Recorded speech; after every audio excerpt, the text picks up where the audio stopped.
Welcome to SVGTV's news for Monday, July 28th, 2025.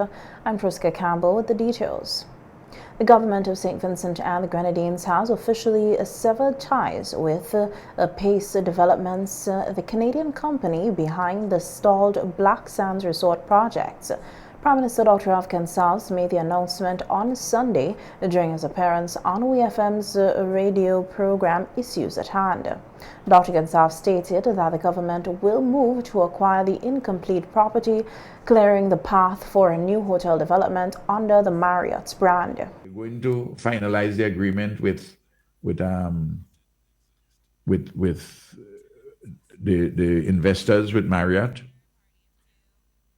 over at Petershope, because that's what we're carrying. We have informed the current developers there, Pace, that we want to bring that relationship to an end since it hasn't moved as fast as we had anticipated. I know they had this or that challenge and COVID came in, volcanic eruptions, all sorts of other things. And we are at the moment doing the appraisal and we will purchase. That's our intention, to purchase what is there and move with this new development for the Marriott. It's 300 rooms. They need 600 workers. So those two hotels alone on that side of the island, you talk about 2,000 workers additional. So far, only 10 villas have been erected at the Black Sands site, located on the western coast of St. Vincent. The project, initially expected to significantly boost tourism infrastructure, has faced repeated delays since its launch in 2017. In a related development, Prime Minister Sandals also revealed that his government is preparing to sign an agreement with Sandals Resorts International for the development of a beaches resort in St. Vincent and the Grenadines. This resort, once completed, will significantly increase the country's room stock and enhance its appeal as a tourism destination. The Sandals Beaches project is projected to be completed by 2027. We're going to sign an agreement with Sandals for the beaches, 375 rooms, 375 million US dollars. Everything goes normal. They should be open for that by the end of 2027. Because it's beaches, their family brand, you're going to need 4 employees, 4 workers for each key. 375 keys. Some rooms are 2 bedrooms, some more. That's 1,500 workers you need permanently. A historic climate change ruling by the International Court of Justice, the ICJ, was formally placed on the parliamentary record today by Carlos James, Minister of Tourism, Civil Aviation, Sustainable Development and Culture. Delivering a ministerial statement during the parliamentary session, Minister James summarized the ICJ's advisory opinion, calling it a significant step forward in strengthening the call by small island developing states, or SIDS, for climate justice and accountability for larger, more industrialized nations. I want, Madam Speaker, to use this opportunity to table before this Parliament the summary judgment of the advisory opinion of the International Court of Justice for the records of the answered, and to state, Madam Speaker, that this is a starting point and a very groundbreaking opinion that is going to ensure that St. Vincent and the Grenadines has the legal teeth and provisions to continue our fight for climate justice across small island developing states and AOCs. Thank you, Madam. St. Vincent and the Grenadines played an active role in the lead-up to the ruling, contributing to the ICJ's debate in December 2024. According to Minister James, the country's submission clearly outlined the severe impacts of climate change on small island developing states.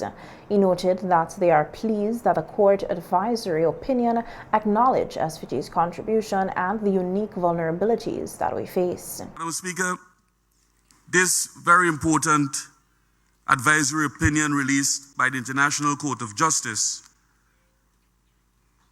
follows on a ruling by the International Tribunal of the Law on the Sea, which St. Vincent and the Grenadines welcomed last year, an advisory opinion on climate change, whereby the emissions from fossil fuels and other planet-warming gases that are observed by the ocean count as marine pollution. When taken together, Madam Speaker, we are putting together a substantive piece of international, legally binding framework that is going to ensure that small island developing states would have the best available evidence, the legally binding treaties to pursue, Madam Speaker, legal and negotiating matters that touch on concern climate change and the implications for SIDS around the world. The ruling is now being hailed as a legal victory for SIDS, offering them a powerful tool in the global fight for climate justice. The ICJ opinion opens the door for smaller nations to seek legal remedies and possibly hold larger states accountable for failing to mitigate climate change. Minister James emphasized that St. Vincent and the Grenadines, along with other vulnerable nations, can use the judgment as a basis to press for stronger international commitments or even legal action against countries whose emissions continue to contribute disproportionately to global warming. What this does is now open up the door, Madam Speaker, for potential legal challenges by affected states and particular small island developing states as it relates to the adverse impact and devastation of climate change. The advisory opinion, Madam Speaker, represents a watershed moment in international climate law, providing confirmation that existing international legal obligations, both treaty-based and customary, impose stringent duties on states to protect the climate system. It establishes a robust legal framework for climate accountability. Concluded, Madam Speaker, the opinion's authority, though not legally binding, is a springboard for transformative action derived from near universal state participation and the ICJ's position as the UN's principal judicial organ. It makes it the definitive statement of states' climate obligation under international law. The ICJ's advisory opinion is the result of a resolution passed at the United Nations in 2023, spearheaded by Vanuatu and supported by over 130 countries. The court was asked to clarify the obligations of states under international law in relation to climate change. The opinion, though non-binding, carries considerable legal and moral authority on the international stage. Minister of Agriculture Subota Caesar has announced a series of initiatives to be rolled out by his ministry in support of farmers as part of the government's continued recovery efforts in the wake of Hurricane Beryl. Delivering a ministerial statement in Parliament today, Minister Caesar said that the programs are scheduled to begin in early August, with a nationwide distribution of fertilizers being one of the first key measures. On Thursday, the 31st July, we begin the process of distributing 10,000 sacks of fertilizer to the farmers of St. Vincent and the Grenadines, thanks to the government of Morocco. To help the farmers, we will be taking the distribution process to the communities so that the farmers do not have to come to Kingston and incur significant costs for transportation. 2, $700,000 is available in inputs for farmers who obtain vouchers over the last 3 months. So if you received a voucher as a farmer, and when you went to the agriculture input warehouse, they were out of stock or low on supplies, you will be able to take your voucher now to the agriculture input warehouse, and from this Thursday, the 31st of July, they will be honoring these vouchers. The minister also revealed that infrastructure development for farmers is on the agenda. He said his ministry is working on plans to decentralize the sale of produce, making it easier for farmers to access local markets across the country. Additionally, discussions around export readiness will soon be taking place, aimed at preparing farmers and agribusinesses for international trade opportunities. The sum of $3 million was provided through a grant food security program from the Eastern Caribbean Central Bank to assist the farmers and fishers of St. Vincent and the Grenadines. This sum will be invested to purchase and to market produce primarily for the extra-regional market. And we'll be meeting with the current exporters of food from St. Vincent and the Grenadines to see how we can dovetail the work that we are doing to provide for them logistical support and also to share information. We're currently experiencing a significant increase in the production of plantains and also dasheen, and we will be utilizing some of this money to assist in stabilizing the prices. Minister Caesar further announced that in August, the ministry will begin distributing broiler chicks, including turkey chicks, to farmers. This move is intended to bolster local poultry production. Simultaneously, equipment for starch production will be procured as part of ongoing efforts to increase local value-added processing in St. Vincent and the Grenadines. And for the arrowroot farmers of the country, we will be placing the order for the equipment for the arrowroot factory, a modern starch factory in St. Vincent and the Grenadines. That order will be made in approximately 2 weeks' time. 4, on August 14th, we will receive for distribution 20,000 broiler chicks, 5,000 layers, and we want to reintroduce turkey production in the country, and 5,000 turkeys will be distributed. In another initiative aimed at enhancing food security, registration for backyard gardeners will also begin early August. The minister emphasized that this program will provide resources and guidance for households looking to grow their own food. The Royal St. Vincent and the Grenadines Police Force, the SVG-PF, has launched an active investigation into the shooting incident that occurred at sea off Rock Gutter, Oya on the afternoon of Sunday, July 27, 2025. According to a statement from the SVG-PF, between 4:45 p.m.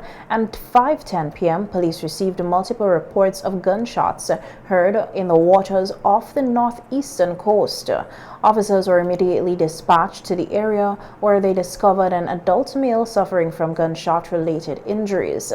He was assisted on the scene and transported for medical treatment. Preliminary investigations indicates that the injured man was one of 3 individuals aboard a vessel when they reportedly came under fire from another boat carrying multiple occupants. Police have since identified the 2 other men aboard the vessel as Whitfield Biggis Williams of Oya, believed to be the vessel's owner, and Dominic Neverson of Chateaubelair. Both men remain unaccounted for at this time. The SVG Police Force noted that in the interest of transparency, the public will be kept informed. However, certain details are being withheld at this stage to protect the integrity of the investigation and ensure the safety of all parties involved. The police are urging anyone with information that could assist the investigation to come forward. Members of the public are encouraged to contact the Oya Police Station at 457-6605, the Georgetown Police Station at 458-6229, the Police Control at 457-1211, or any trusted police officer or station. The SVG Police Force assured the public that all information will be treated with the strictest of confidence and pledged to provide further updates as details emerge. The brother of Dominic Neverson, one of the men still unaccounted for following Sunday's shooting at sea off the coast of Oyo, says he remains hopeful that the Coast Guard will find his brother. In an interview with SVG-TV News, Neverson's younger brother expressed shock and disbelief at the reports surrounding the incident. The worried brother shared that the last time he spoke with Dominic was on Friday, just 2 days before the incident. He said his brother unintentionally got involved in a tragic situation. Yeah, good tongue, he could tell me when tongue come back also, so he didn't tell me nothing. So when me shocked and hear the music, I was playing cricket. So after I finished playing out of the wicket, I get out and come out the wicket, my phone rang. A cousin from America calling and telling me. So I wonder we are talking because my brother tell me he come in or something. So it's like me not look for him. Me know for sure, me know not his fault. Me know not his fault for sure. Yeah, well, the most thing I know is the guy now would again cause I got to tell the police what happened because he's the guy who investigate the whole thing. Well, yeah, just most likely, yeah, we put just the body at least himself, just say he somewhere else or something, living or something. So. Yeah, because that boy do that stupidness with the people that we do business, we give them nastiness and next thing make them create a scene and that happen. Because I know it's like that, not them the thing and he and them the thing. Not like you see and them guy a thing and they do that, nah. You just get caught up in between the boy and that shit. Since me 18, me the one waterfront, me used to buy the wharf.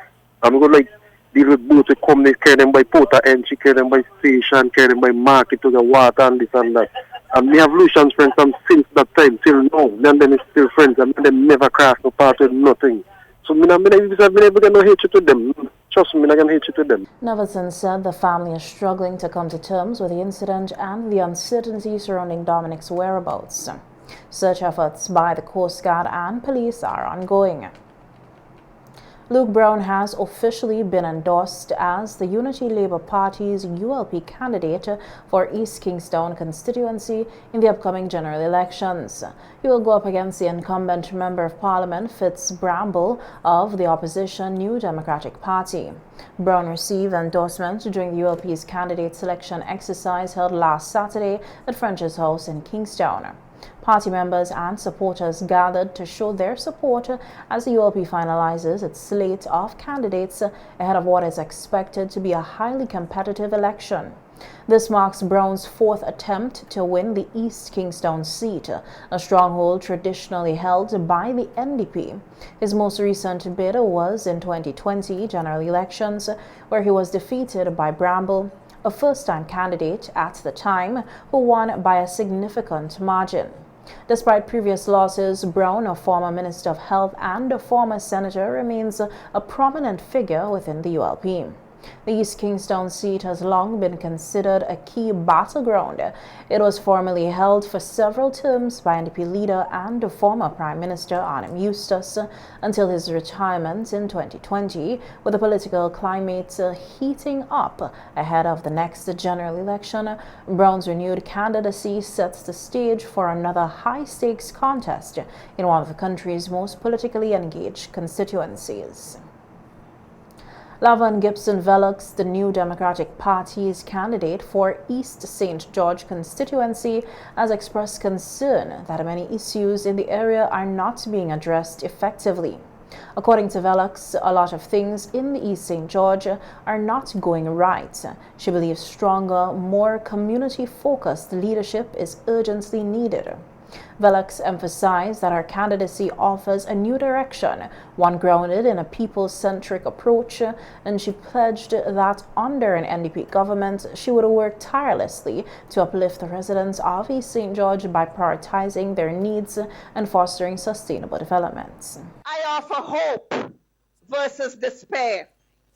I offer healthy living conditions versus squalor, because those dirty drains in East St. George are squalor. I offer community service as opposed to political aloofness. You know, he gave you his number and said, call me. And when you call, nobody answers. It's like if that phone underneath someplace and he can't find it. I offer true representation as opposed to nepotistic entitlement. I offer myself as being people-centric versus the aloofness of Camilo Gonsalves. I keep saying he does not like the people of East St. George. He stays as far away from them as possible. Ladies and gentlemen, we are the NDP, and we want to assure you that come next election, we are going to take the reins of government in St. Vincent and the Grenadines, and we are going to lift you up and make your lives better. Velix further highlighted her plan to foster unity across the constituency. She stated her intention to reconnect and empower each village, encouraging collaboration among communities to drive local development and improve the quality of life for all residents. I am no stranger to hard work, none. And I promise you that I will work hard, assiduously, to ensure that East St. George becomes a model constituency for all of us to live and thrive and have a great existence. And we are going to cut out the divisiveness. East St. George is going to become one constituency, not the Choppins one way, and Glen one way, and Calico one way, and Brighton one way. We're not doing that. One constituency working together for the development of East St. George. The East St. George constituency, one of the most popular since St. Vincent and the Grenadines, has long been a key battleground in national elections. Velix will be coming up against the incumbent Camilo Gonsalves of the Unity Labour Party.